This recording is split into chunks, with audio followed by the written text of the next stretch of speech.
Even though the United States of America emerged as an independent nation after 1776 and was officially recognized in 1783, the story of this land begins long before the Founding Fathers ever set pen to parchment.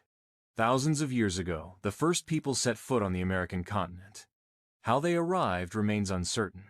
But one theory suggests that migrants crossed a land bridge called Beringia, connecting Siberia to North America during the Ice Age, some 30 years ago. Sound cue: icy winds, footsteps in snow. This migration continued until the seas rose, and the bridge disappeared beneath the waves. These early settlers were called the Paleoamericans. Over time, they spread across the land, forming unique tribes and complex civilizations. Among them, the Adena culture, the Iroquois Confederacy, the Mississippian Mound Builders, and the ancient Pueblo peoples of the Southwest. Their cultures were rich, deeply spiritual, highly artistic, and rooted in a deep relationship with nature. But in a different corner of what would become the United States, an entirely separate story was unfolding. Hawaii, remote and untouched, was not inhabited until Polynesian voyagers arrived between the honest and 10th centuries. A.D. Navigating by the stars, they brought with them language, customs, and gods.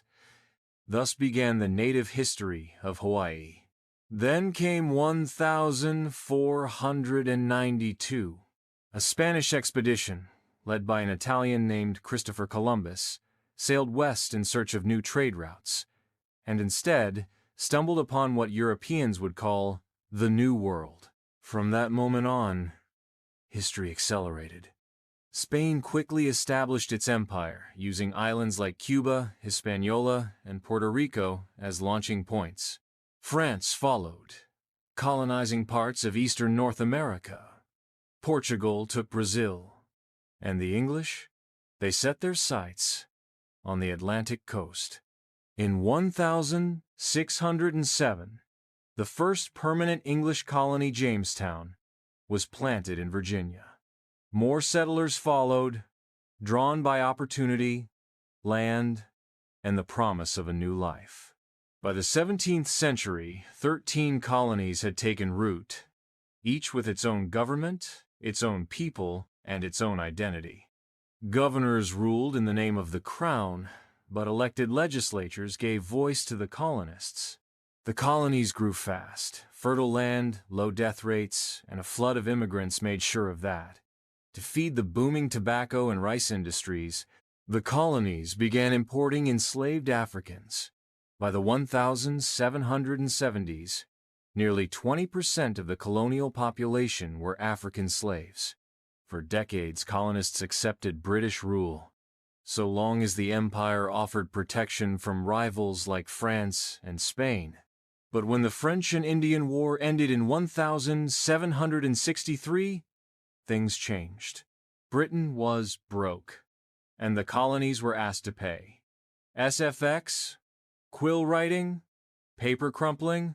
The Stamp Act of 1765 imposed taxes without colonial consent. The cry spread, "No taxation without representation." Tensions escalated. Then came the Boston Tea Party of 1773. Parliament retaliated with the Coercive Acts, stripping Massachusetts of self-rule and placing it under military control. The colonies had had enough. In 1774, representatives from all 13 colonies met, forming the First Continental Congress to organize resistance. By 1775, war had begun. In 1776, the Declaration of Independence was signed, and a new nation was born, the United States of America. The Revolutionary War raged from 1775 to 1783. Victory came after the American win at Saratoga, which persuaded France to join the fight. Spain and the Netherlands followed. With no allies, Britain was forced to concede. Sound cue. Cheering. Bells ringing. At the Treaty of Paris in 1783, American independence was officially recognized. But the story didn't end there. In 1803, President Thomas Jefferson made a bold move, buying the vast Louisiana Territory from France. The U.S. doubled in size overnight. In 1845, Texas joined the Union. War with Mexico followed, and more land changed hands. Then, 1861, the nation fractured. Southern states, angered over the issue of slavery, seceded, forming the Confederacy. The Civil War had begun. President Abraham Lincoln stood firm, fighting not just to preserve the Union, but to end slavery itself. 4 brutal years later, the Union prevailed. The nation was preserved, but at a terrible cost. As the 19th century ended, the U.S. expanded economically and militarily. In 1898, after victory in the Spanish-American War, the U.S. gained the Philippines, Guam, and Puerto Rico. In 1917, America joined the Allies in World War I, then faced the Great Depression in 1929, a crisis that shook the nation to its core. Music shifts to tense, ominous tone. Then came Pearl Harbor.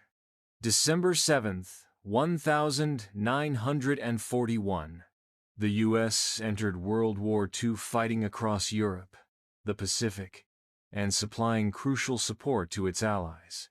After years of sacrifice, victory came in 1945.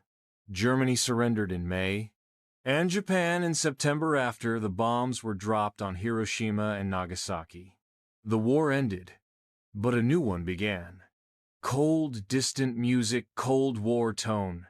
The Cold War pitted the U.S. against the Soviet Union, a global chess game of ideology, espionage, and proxy wars from Korea to Vietnam. Music turns hopeful.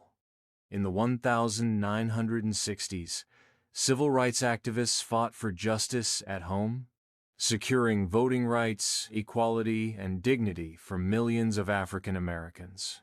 In 2001, tragedy struck with the September 11th attacks, launching a new era of conflict in the Middle East.